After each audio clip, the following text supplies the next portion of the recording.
ఒక తోటలో ఒక కొమ్మలో ఒక పువ్వు పూసింది.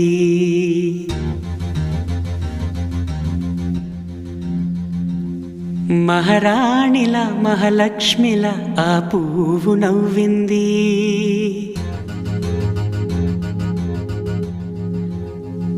అలాగే నవ్వుతూ ఉండాలని,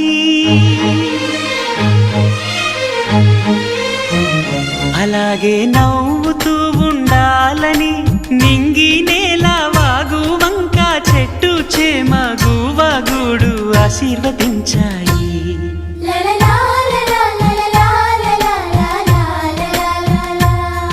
ఒక తోటలో ఒక కొమ్మలో ఒక పువ్వు పూసింది. మహారాణిలా మహాలక్ష్మిలా ఆ పువ్వు నవ్వింది.